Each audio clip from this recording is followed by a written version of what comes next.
Hello everyone, welcome to Gyan Sudha Success Sati platform where today we are going to resume our discussion on determiners. जैसा कि हमने previous session में discuss किया था कि determiners वे modifiers या pointers होते हैं, नाउन के लिए मॉडिफायर्स या पॉइंटर्स होते हैं जो कि नाउन फ्रेज़ या प्रोनाउन को स्पेसिफाई करते हैं, उनके बारे में हमें और भी ज़्यादा जानकारी देते हैं। जैसे कि हमने फर्स्ट पार्ट में डिस्कस किया किन डिटर्मिनर्स के बारे में, आर्टिकल्स के बारे में। तो आर्टिकल्स की अंडरस्टैंडिंग होने के बाद हम किसी भी राइटअप या किसी की स्पीच को सुनते हैं तो हम बिल्कुल आइडिया लगा सकते हैं कि किसी भी नाउन के आगे अगर ए या एन आ रहा है तो वो जो नाउन है वो इनडेफिनेट है, स्पीकर उसके बारे में ज़्यादा जानता नहीं है, या और भी उसके एस्पेक्ट जितने भी हमने डिस्कस किए थे वो हमें समझ आ जाते हैं। And if any noun is used with the help of और with the application of the, यानी द के साथ कोई नाउन है तो फिर हमें द के साथ जो अंडरस्टैंडिंग हमने डिस्कस की थी वो समझ आती है कि वो डेफिनेट चीज़ है। इसी सीरीज़ में आज हम डिस्कस करेंगे demonstratives and possessive determiners. So let's begin our today's discussion with demonstrative determiners. Demonstrative determiners, जैसा कि आप देख भी सकते हैं कि ये किसी भी नाउन, अब नाउन में कौन आता है, कोई पर्सन है, प्लेस है, आर्टिकल है, कोई चीज़ है, उसका क्या डिटरमाइन करते हैं, उसके बारे में और क्या बताते हैं। किसी भी नाउन, किसी भी पर्सन, प्लेस, आर्टिकल या थिंग के जो फिज़िकल या साइकोलॉजिकली डिस्टेंस है, यानी कि हम किसी के बारे में, अब साइकोलॉजिकल डिस्टेंस मतलब कोई चीज़ हमारे सामने नहीं है but we are thinking about it and it is a matter of past. तो इस तरह की साइकोलॉजिकल डिस्टेंस जो कि विद एग्जाम्पल जब हम डिस्कस करेंगे तो ज़्यादा क्लियर हो जाएगी। तो कोई भी डिस्टेंस और या फिर वो कितनी क्वांटिटी है उसकी, उसके बारे में भी हमें बताते, डेमोन्स्ट्रेट करते हैं हमें। तो डेमोन्स्ट्रेटिव डिटर्मिनर्स होते हैं जैसे कि here, this, these, there, those, that. And I hope कि आपको ये कुछ रिकॉल हो रहा होगा, क्योंकि प्राइमरी और सेकेंडरी क्लास बुक्स में ये जो आर्टिकल्स ये जो डेमोन्स्ट्रेटिव डिटर्मिनर्स है ये बिल्कुल आते हैं, आपको बेसिक अंडरस्टैंडिंग इनकी होगी। So let's recall that understanding which you studied in your previous class, specially in your school education. So mainly demonstrative determiners कौन है, here, this, these, there, those. अब हमें थोड़ी बहुत इनके बारे में बिल्कुल बेसिक जानकारी होनी चाहिए कि एक तो ये डिस्टेंस के बारे में बताएंगे। तो जो दिस एंड दीज है, दिस एंड दीज, ये क्लोज डिस्टेंस के लिए आते हैं। कोई चीज़ पास में है, सामने है या नियर बाय है तो फिर हम दिस और दीज यूज़ करते हैं। And that and those distant के लिए आते हैं। हेयर एंड देयर तो बिल्कुल पता ही होगा आपको, हेयर मतलब यहाँ पर, देयर मतलब वहाँ पर। So these are also demonstratives. And one more thing you should keep in mind कि दिस एंड दैट जो है वो सिंगुलर नाउन के लिए आते हैं। सिंगुलर नाउन को स्पेसिफाई करना है तो दिस एंड दैट आएगा। This near by and that किसी दूर की, किसी सिंगुलर, कोई फार अवे है लेकिन सिंगुलर है तो उसके लिए, और कोई नियर बाय है और बहुत सारी चीज़ें हैं, than these. And if any thing, any person और any article is far away and there are so many, they are plural, then we'll use those for them. So this is the basic understanding we should keep in mind, and with this understanding let's see the examples. In this example you can see, अगर हम इसे पढ़ें, here are the books, here ये determiner है यहाँ पे, कौन से वाला, डेमोन्स्ट्रेटिव डिटर्मिनर है।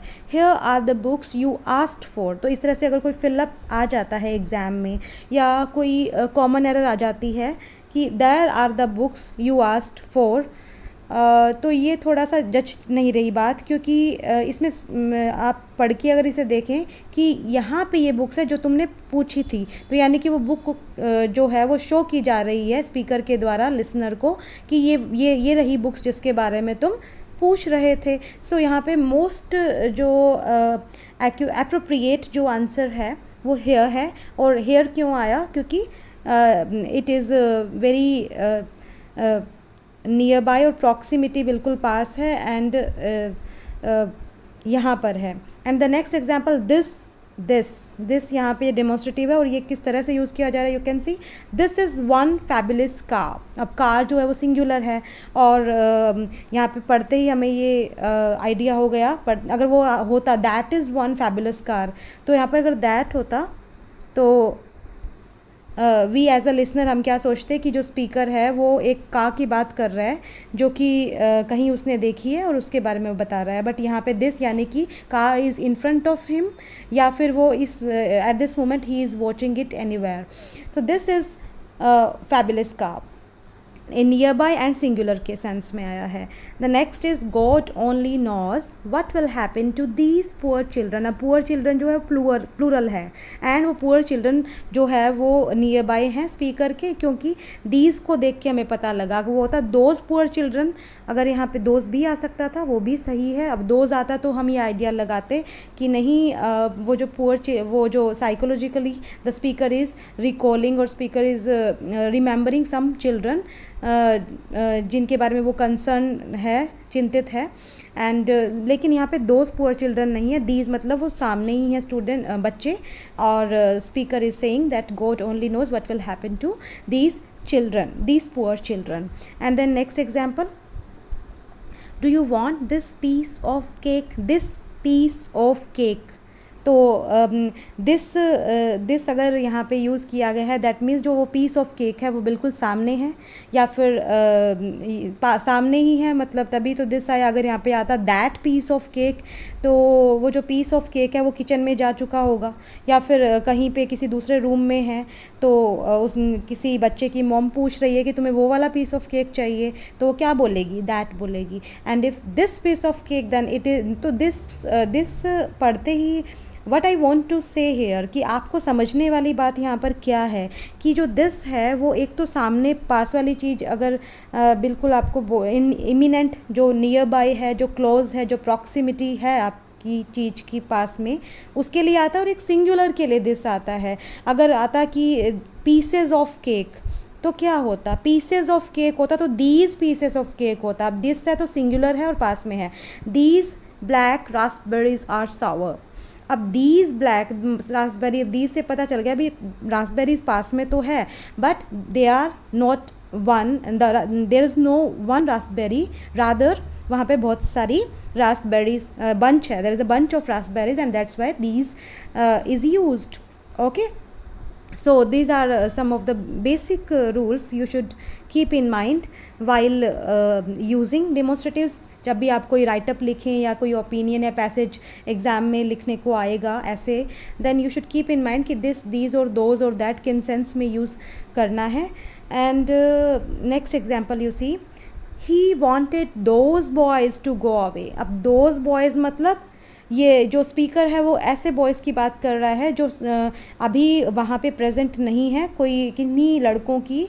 तो वो वांटेड वैसे भी पास्ट की बता रहा है कि पास्ट में कोई एक्सीडेंट या इंसिडेंट हुआ है. तो स्पीकर अब बता रहा है कि वो जो लड़का है वो क्या चाहता था, कि वो चाहता था कि those boys should go away. So इसीलिए यहाँ पे दोज आया. ही वांटेड, वो क्या चाहता था उस टाइम. साइकोलॉजिकल डिस्टेंस है यहाँ पर, है ना, नियर बाय डिस्टेंस, फिजिकल ना होकर साइकोलॉजिकल, और यही साइकोलॉजिकल है, ज़्यादा इसमें कोई साइकेट्री या साइकोलॉजी नहीं है. So you should not go in much deep. बस यहाँ पे किसी रिकॉलिंग की जा रही है mentally, that is only distance psychological. And the next example is, अब ये फिलअप की फॉर्म में मैंने यहाँ पर लिखा है, so that I expect that यहाँ पर अब आप बताइए that what should we write here. In dash days we didn't had much entertainment. In dash days मतलब इन दीज डेज मतलब हम नहीं था. साइकोलॉजिकली वो जो दिन है वो पास्ट की बात हो रही है, तो क्या आएगा, डेज है तो प्लूरल है तो दोज आएगा ना. In those days we didn't, तो दोज जो है वो फार अवे, डिस्टेंस जब है तब आता है और प्लूरल के लिए आता है. So in those days. And I have chosen these so most common mistakes which occur, and हो जाती है ये mistakes और बोलने में भी होती है, and fill in the blanks या common error में भी आ सकती है, which you should always take care of. जैसे कि दीज, अब ये जो दीज है आपने अभी तक क्या समझा है कि जो दीज है वो नियर बाई चीज़ों के लिए आता है और प्लूरल के लिए आता है. तो these kind of things usually बोला जाता है, लिखा जाता है, बट ये रॉन्ग है. It should be kinds. These kinds of things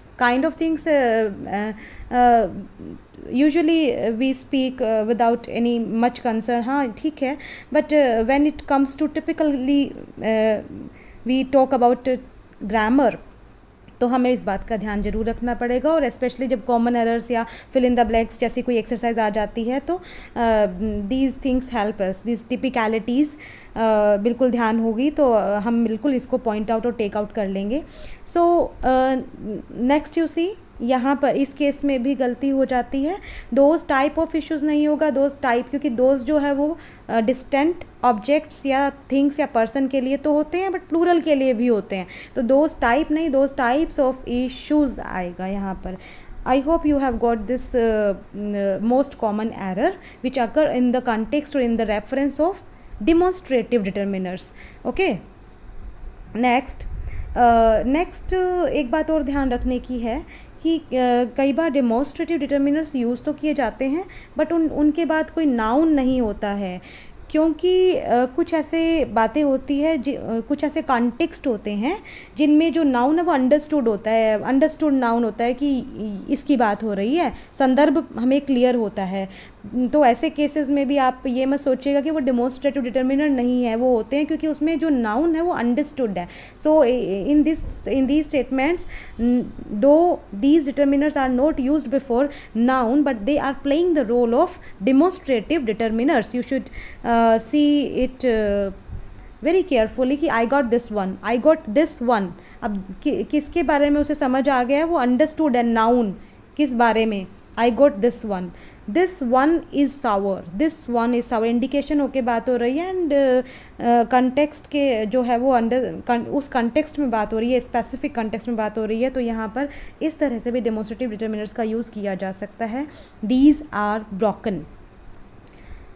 ये तो आपको समझ आ ही गया होगा कि जब दीज अब दीज आ गया तो हम बिल्कुल समझ जाएंगे कि प्लूरल बहुत सारी चीज़ें जो हैं वो टूट गई है, और जो खट्टा है वो एक ही चीज़ है जिसके बारे में स्पीकर बात कर रहा है।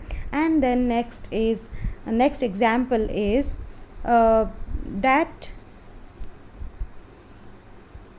That doesn't concern me. ये भी कंटेक्स्ट है कि वो चीज़ मुझे ज़्यादा कंसर्न नहीं रखती है, मैं नहीं रखता हूँ कंसर्न उसके बारे में। That doesn't concern me, those are not. अब दोज जो भी चीज़ें हैं वो कह रहा है कि वो जो जिस लिसनर को कह रहा है उसे पता है कि वो कौन सी रिस्पॉन्सिबिलिटीज़ की बात कर रहा है, तो वो कह रहा है कि those are not my responsibilities.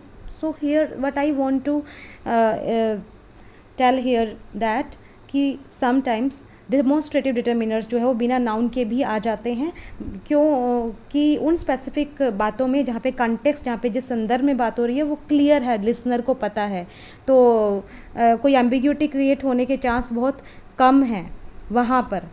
लेकिन जहाँ पर लिसनर ज़्यादा अवेयर नहीं है नाउन के बारे में, तो बिल्कुल आपने नाउन यूज़ करना है, this that these those here there के साथ नाउन यूज़ करना है। अदरवाइज़ जब बिल्कुल क्लियर है बात, then you can skip the noun, और इस तरह की पॉसिबिलिटीज़ होती है, that just I want to tell you. And the next now we are going to begin possessive determiners. Possessive determiners आपको नाम से ही क्लियर हो रहा होगा कि कोई चीज़ आप पजेस करते हो। Okay, when something someone own something, जैसे कि मैंने यहाँ लिखा भी है कि पजेसिव डिटर्मिनर्स हमें ये बताते हैं, क्या बताते हैं कि कौन क्या चीज़ ऑन कर रहा है, कौन सी चीज़। जैसे कि अब मैं ये बोलूँ कि माई बुक, माई बुक, तो इसका मतलब जो ये बुक है ये तो नाउन है। अब ये जो माई वर्ड है ये यहाँ पे क्या रोल प्ले कर रहा है, ये जो माई वर्ड है ये इस बुक को मॉडिफाई कर रहा है, बुक को स्पेसिफाई कर रहा है, बुक को बिल्कुल पॉइंटेडली मुझे लिसनर को या बता रहा है। जैसे मैंने बोला माई बुक, तो लिसनर को या रीडर को ये बिल्कुल क्लियर हो रहा है कि ये जो बुक है ये स्पीकर जो है वो कह रहा है कि मेरी है, तो वो पजेशन बताते हैं। पजेसिव डिटर्मिनर्स जो है वो पजेशन बताते हैं, नाउन किसको बिलोंग कर रहा है। सो हु और what owns it, these are just possessive determiners. So let's see some examples, it will make it more clear. अब फर्स्ट जैसे माई ही है, तो माई जो पजेसिव डिटर्मिनर है, अब इस एग्जाम्पल में देखिए, I have taken some very interesting examples, they are interesting from the point of view of some deep understanding also. If you find try to later after this lecture try to listen them again with the perspective, मतलब इनको सुनने की कोशिश करना, इनका कुछ इनके deep meaning है, they are not just simple statements, so there is some purpose behind taking them the. So ठीक है, अभी तो आपका जो कंसर्न है, आपका जो फोकस है वो सिर्फ डिटर्मिनर पे होना चाहिए, later you can see it with other lens. So first example और स्टेटमेंट आप देखिए, I do not choose that my grave. अब क्वीन एलिजाबेथ कह रही हैं कि मेरी ग्रेव, ग्रेव किसकी है? मेरी। तो यहाँ पे जो माई है वो पजेसिव डिटर्मिनर है, my grave should be dug while I am still alive. Okay, so don't bother much about meaning, okay, later you can see. अभी तो बिल्कुल सिंपल सा काम हो रहा है, ज़्यादा कोई भारी भरकम चीज़ नहीं हो रही है, पजेसिव डिटर्मिनर है जो कि पजेशन को बता रहे हैं। अब यहाँ पर जैसे इस स्टेटमेंट में, if you want peace you don't talk to your friends. Your friends, friends किसके? योर, बस यहाँ पे ये डिटर्मिनर्स का रोल प्ले हो गया। You talk to your enemies, enemies किसके? Your enemies. Okay, so and the next जो है वो हिज। तो ये सभी बस आप इतना ध्यान रखिए, जैसे माई, योर, हिज, हर, ये सब पजेसिव डिटर्मिनर्स हैं, इनका बस आप यूज़ देख लीजिए। If a man could have half of his wishes, किसकी wishes? His wishes, his wishes, he would double his troubles। troubles किसकी है? उसी की trouble है, his troubles। okay, next is she got her looks। she looks किसके हैं? उसके हैं, गर्ल के हैं, लड़की के हैं। she got her looks और फिर हर फादर किसके हैं? उस गर्ल के ही हैं। she got her looks from her father, he is a plastic surgeon। okay, so next it's. अब ये इट्स को लेकर अभी हम डिस्कशन अच्छे से करने वाले हैं। अभी सिर्फ आप देख लीजिए कि जो पजेसिव डिटर्मिनर वाला इट्स होता है वो ये होता है, ठीक है। आगे अपोस्ट्रोफी वाला भी आपने देखा होगा, वो उसके बारे में भी डिस्कस करेंगे। सो इट्स पजेसिव है, जैसे कि किसी भी चीज़ के रेफरेंस में, like worry never robs tomorrow of its sorrow. किसके सोरो? वरी के sorrow. It only saps today of its joy. Tomorrow never robs tomorrow of its sorrow. यहाँ पे टुमोरो के लिए इट्स आया है कि वरी जो है वो नेवर रॉब्स टुमोरो के सोरो वो नहीं लेती है, वो सिर्फ टुडे का जो आज का जोए ले लेती है, ठीक है। दुख पता नहीं ख़त्म हो ना हो चिंता से, लेकिन आज का जो आनंद है वो चला जाता है। So it only saps today of its joy. Its, अब ये इट्स को बस आप ध्यान रखिए कि ये पजेसिव डिटर्मिनर होता है और पजेशन को बताता है, और इसमें अपोस्ट्रोफी वाला नहीं होता है, वो भी डिटेल में डिस्कस करेंगे अभी। नेक्स्ट आर तो पता ही है कि हमारा, है ना। How we spend our days is how we spend our life, हमारी लाइफ, हमारे दिन। देयर भी उनका या उनकी, है ना, हिंदी में बात करें तो। Man are like steel when they lose their temper. किसके टेम्पर? मैन, जो मैन की बात हो रही है यहाँ पर, specially male. They lose their worth, है ना, स्पेशली मेल नहीं, मेल की ही बात हो रही है यहाँ पे, ठीक है। Their temper, they lose their worth, ठीक है, देयर वर्थ, अपनी वर्थ, उनकी worth. Next whose is also a possessive determiner. The key is to keep company only with people, किन की presence। अब ये जो presence है ये कौन possess कर रहा है? वो लोग, ठीक है। कौन लोग? who calls forth your best। okay, whose is a possessive determiner। Okay, अब यहाँ पे पजेसिव डिटर्मिनर तो बिल्कुल आपको समझ आ गए, ठीक है, सिंपल सी बात है। कोई पोजेशन बताते हैं, जैसे माई, योर, मेरा, तुम्हारा, उसका, हिज और हर, मेल के लिए हिज एंड फीमेल के लिए हर। इट्स कोई if person is not a man और वीमेन, मतलब पर्सन तो मैन और वीमेन में से कोई एक ही होगा, या ट्रांसजेंडर एट्सेट्रा। बट यहाँ पे इट्स कब आता है? पीपल के लिए कभी नहीं आता है, किसी चीज़ के बारे में या किसी एब्स्ट्रैक्ट भाव के लिए आ सकता है। नेक्स्ट आर हमारा, और देयर उनका, प्लूरल पीपल के लिए। और देयर जो है, देयर के ऊपर भी अभी डिस्कशन करने वाले हैं हम, very interesting thing we are going to discuss. And whose जो है जिनका या जिनकी, okay, this is simple possessive determiners. अब यहाँ पे जो गलती होने के चांसेस है वो हमें पॉइंट आउट करने हैं ना। ये तो हम बिल्कुल क्लास बुक्स में सेकेंडरी में, ज़्यादा सीनियर सेकेंडरी में भी पढ़े होंगे, ये तो पढ़े ही हमने। पॉसेसिव प्रोनाउन भी होते हैं और previously what we have discussed demonstrative determiner. But ध्यान रखने वाली जो बातें हैं वो ये है कि इंग्लिश में आपने ये नोटिस किया होगा, and you have might any time, any point of time आपने ये फील भी किया होगा कि इंग्लिश में अगर हमें सिंगुलर नॉन जेंडर कोई स्पेसिफिक पॉसेसिव डिटर्मिनर नहीं है। सिंगुलर अगर हमें किसी जेंडर जैसे ही, किसी मेल के पोजेशन की बात करनी है तो हम हिज लगाते हैं, और शी किसी गर्ल के, किसी फीमेल के पोजेशन की बात करनी है तो हम हर लगाते हैं। लेकिन क्या कोई ऐसा वर्ड है जो सिंगुलर भी हो और दोनों के लिए यूज़ किया जा सके? नहीं है, ठीक है। In English we don't have a singular non gender, जो नॉन जेंडर हो, या हीज़ और हर बिल्कुल जेंडर को इंडिकेट करते हैं, और स्पेसिफिक पॉसेसिव डिटर्मिनर कोई नहीं है जो कि पीपल के लिए यूज़ किया जा सके, है ना। आप कहोगे कि इट यूज़ कर लो, इट्स यूज़ कर लो, इट्स पॉसेसिव है, लेकिन इट्स जो है वो लोगों के लिए, जैसे कि डिस्कस किया कि लोगों के लिए, मैन विमेन पीपल लोगों के लिए नहीं यूज़ किया जा सकता। तो अब इस केस में क्या किया जाए कि जब हमें हिज और हर एक जैसे इससे पहले कि आप कहें कि हम ऐसे बोलते तो हैं, जैसे हमें बात करनी है कि जैसे ये एग्जांपल आप देखिए, each owner is responsible for his और हर डॉग, है ना। ऐसे बोल सकते हैं, प्रॉब्लम सॉल्व हो गई। लेकिन यहाँ पे जो इशू है या जो पॉइंट है वो पॉइंट ये है कि हिज और हर बोला ना, कोई एक वर्ड तो नहीं है जो नॉन जेंडर है और सिंगुलर भी है। जैसे ईच ओनर, यहाँ पे बात हो रही है कि हर ओनर जो है वो अपनी डॉग के लिए रिस्पॉन्सिबल है। अब जो वो ऑनर है उसमें लड़कियाँ भी है और लड़के भी है, बॉयज़ भी हैं, गर्ल्स भी हैं, मेल भी हैं, फीमेल भी है, तो हम हिज और हर दोनों बोल रहे हैं ना।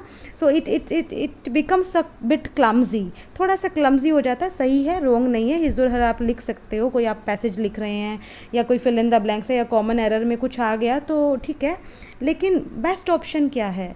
बेस्ट ऑप्शन, ये थोड़ा क्लमजी लग रहा है अभी, if you want the very best option तो उसके लिए एक ऑप्शन है, और वो ऑप्शन है देयर। यू माइट सरप्राइज, और आप सरप्राइज भी हो रहे होंगे कि ये देयर को तो कोई सिंगुलर नहीं है, देयर तो प्लूरल है। नहीं, देयर जो है वो इंग्लिश में एक्सेप्टेबल है if you want to.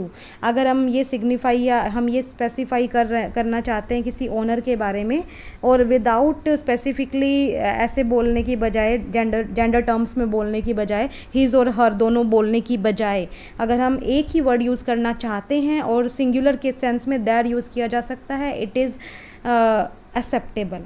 Okay, so their जो पॉसेसिव डिटर्मिनर है उसे हम यूज़ कर सकते हैं जब हमें किसी सिंगुलर नॉन जेंडर टर्म्स में बात करनी है। तो I hope you have got my point what I wanted to say here. So use there, each owner is responsible for their dog. Okay, तो पहले वो मैंने सेकंड नंबर इसीलिए पहले ही उठा लिया था because due to our basic understanding हमारी क्वेश्चन पहले यही अराइज हो जाता है कि पॉसिबिलिटी तो है, बट पॉसिबिलिटी थोड़ी क्लमजी सी लगती है, इतनी साफ़ सुथरी लगती नहीं है। तो बेस्ट ऑप्शन देयर है, और ये पॉसिबल है और ये गलत नहीं है grammatically. That's what my point was. अब वापस आते हैं कि पॉइंट फर्स्ट ये था कि हिज और हर के बजाय हम देयर यूज़ कर सकते हैं, दैट इज़ एक्सेप्टेबल, जो कि सिंगुलर भी माना जाता है और नॉन जेंडर भी माना जाता है। तो ये पॉसिबिलिटी है। और ये आप अगर कहें कि इट्स यूज़ कर लो यहाँ पे, जैसे each owner is responsible for its dog, तो इट्स जो है वो ओनर के लिए, जो कि पीपल हैं उनके लिए इट्स यूज़ नहीं होता है, it's we don't use for people, तो इसीलिए यहाँ पे हम नहीं यूज़ कर सकते। तो ऑप्शन देयर का है, और उसके बाद हिज और हर भी यूज़ कर सकते हैं, कोई बात नहीं, आपका जैसा विश है, but it seems bit clumsy. और जो थर्ड है, अब एक और ऑप्शन होता है कि चलो हिज और हर बार बार हम बोलते जा रहे हैं, अब कोई ऐसी स्टेटमेंट है, कोई स्पीच है या कोई राइटअप है जिसमें बार बार ही हमें पॉसेसिव डिटर्मिनर यूज़ करना पड़ रहा है, तो बार बार हिज और हर हम लिखे जा रहे हैं, इसकी बजाय एक कैवियाट दे सकते हैं हम। ये एक और पॉसिबिलिटी है जिसमें हम एक कैवियट या एक वार्निंग या एक नोट हम बिल्कुल स्टार्टिंग में दे सकते हैं उस राइटअप या स्पीच के, that through out this document his जो है वो जो मैं हिज बार बार बोलूँगा वो दोनों के लिए है, हिज और हर दोनों के लिए। सो यही समझा जाए कि दोनों को ही एड्रेस किया जा रहा है। यस, बहुत अच्छा, ठीक है, आपका सोल्यूशन है ये। But for your information I should tell you कि ये जो एक कैवियाट देने का जो एक नोट है, नोट देने का, ये आउटडेटेड है, it's not much in trend. So ये आउटडेटेड होने की वजह से हम देयर को ही प्रेफर करते हैं, ठीक है, एंड देयर इज़ प्रेफर्ड, और उसके बाद हिज और हर भी यूज़ किया जा सकता है, it's your wish. But if you will repeatedly speaking और राइटिंग हिज और her, then it seems bit clumsy, and you can also write before your document his that you are using for both, but it is a bit outdated, and जैसे कि यहाँ पे मैं statement में लिखा भी जा चुका है कि each owner is responsible for his dog, तो यहाँ पे अंडरस्टूड है कि हिज और हर दोनों के लिए आया है। Well, I hope that I have conveyed what my point was, that जो specific non gender possessive determiner है उसका जो एक ऑप्शन हमारे सामने है वो देयर की फॉर्म में है, अच्छा option. So next point, let's come to the next point, और नेक्स्ट पॉइंट बहुत ही ध्यान से आप सुनिएगा बिकॉज़ बहुत सी गलतियाँ और जो मोस्ट कॉमन एरर है वो इसी से रिलेटेड है। So it's is possessive determiner, बिल्कुल इट्स पॉजेसिव है। अब इट्स बहुत से जो पॉसेसिव डिटर्मिनर है, पहले तो आप टॉपिक पढ़ लीजिए, don't confuse a possessive determiner. जो पॉसेसिव डिटर्मिनर है उसको आइडेंटिकल साउंडिंग कॉन्ट्रैक्शन कुछ होते हैं इनके, बिल्कुल जैसे इट्स और इट्स, ये दोनों बिल्कुल आइडेंटिकल है, बिल्कुल सिमिलर है, साउंडिंग बिल्कुल सिमिलर साउंड कर रहे हैं, बट ये कॉन्ट्रैक्शन है और ये पॉसेसिव डिटर्मिनर है। एपोस्ट्रोफी आ गया है, तो ये एपोस्ट्रोफी आने के बाद ये जो इट्स है ये किसका कॉन्ट्रैक्शन है, इट्स जो है वो इट इज़ और इट हैज़ का कॉन्ट्रैक्शन है, ठीक है। तो जो कॉन्ट्रैक्शन है ये पॉसेसिव, इसे आप नहीं कहेंगे, मतलब ये कोई पॉसेशन के बारे में नहीं बताता है, ठीक है। जैसे ये स्टेटमेंट है, अ country can be judged by the quality of its proverbs. यहाँ पे जो स्पीकर है वो क्या कहना चाह रहा है कि ये कंट्री जो है उसको जज किया जा सकता है उस कंट्री की प्रोवर्ब्स से, है ना। तो ये एक रॉन्ग स्टेटमेंट हो जाती है अगर आप ऐसा लिखते हैं, या कॉमन एरर में आ जाता है, या फिल इन द ब्लैंक्स ऐसा फिल कर देते हैं, क्योंकि आप क्या कह रहे हैं, आप ना कभी भी आपको ऐसा कन्फ्यूजन हो या कॉमन एरर में ऐसा कुछ आए, सो ऑलवेज एक्सपेंड कर लो उसको, कॉन्ट्रैक्शन जो आती है उसको एक्सपेंड करके देखो, और वो जो एक्सपेंशन है वो उस स्टेटमेंट में सूट कर रहा है, वो उस स्टेटमेंट में अप्रोप्रिएट लग रहा है, then you should make it correct, otherwise it's wrong. जैसे अब मैं इसे एक्सपेंड करके देखती हूँ कि a country can be judged by the quality of it is proverbs, it has proverbs, दोनों ही नहीं जज रहे हैं, दैट मीन्स यहाँ पे इट अपोस्ट्रोफी वाला नहीं आएगा, विदाउट अपोस्ट्रोफी, मतलब जो कि पॉसेशन, इट्स प्रोवर्ब्स, उसकी प्रोवर्ब्स के। सो this is the most common error which you should keep in mind.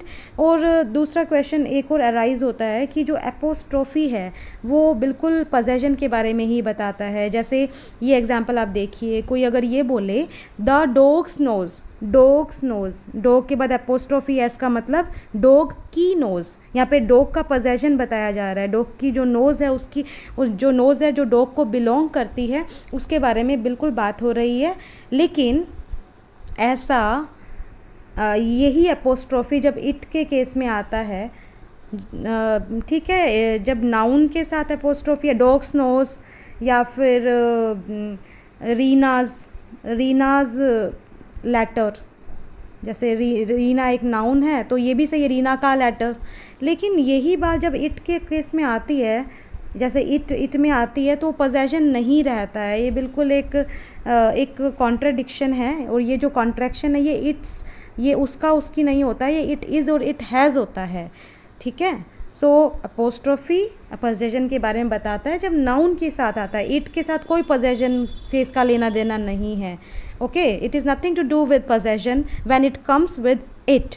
So let's see next some more example contraction के, जो कि बिल्कुल कन्फ्यूजन क्रिएट कर देते हैं। तो एक्सपेंशन ही एक बहुत ही अच्छा ऑप्शन है इसके लिए।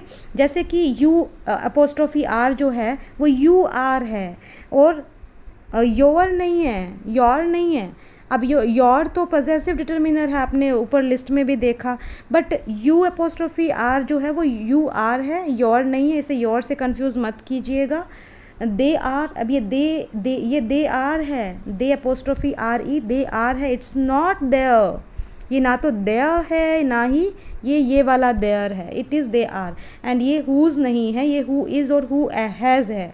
सो आपका अपोस्ट्रोफी वर्जन रोंग हो जाता है। अपोस्ट्रोफी वर्जन आप बिल्कुल एक्सपेंड करके देखें, तो अगर वो उस लाइन में हु इज़ और हु हैज़ के सेंस में आपको बोलना है तो ही यूज़ कीजिए। वो हुज़ के लिए आप बिल्कुल इससे कंफ्यूज मत होइएगा इनसे। So next let's see some examples. Even if you fall on you are face, you are face क्या होता है, योर फेस होना चाहिए ना। Even if you fall on your face, तो यहाँ पे ये यू आर रॉन्ग है। ओके, एंड नेक्स्ट क्या बोल रहा है, you are still moving forward, your moving नहीं आएगा, ये बिल्कुल सही है, ये वाला यू आर सही है। यहाँ पे कौन से वाला योर आना चाहिए था। ठीक है, so they are the confusing words. Next, forgive your enemies but never forget their names. अब ये जो देयर है, ये वाला देयर कौन से वाला है, डेमोन्स्ट्रेटिव डिटर्मिनर है, और यहाँ पे जो नेम्स है उसको हमें कैसे स्पेसिफाई करना है, पोजेशन के सेंस में, उनके नाम। हिंदी में बोल के देखिए, forgive your enemies but never forget their names, उनके नाम मत भूलिएगा कभी, उनके नाम। तो देयर तो प्लेस के सेंस में आता है, और जो देयर है ये पॉसेसिव डिटर्मिनर है जो कि बिलोंगिंग को बताता है।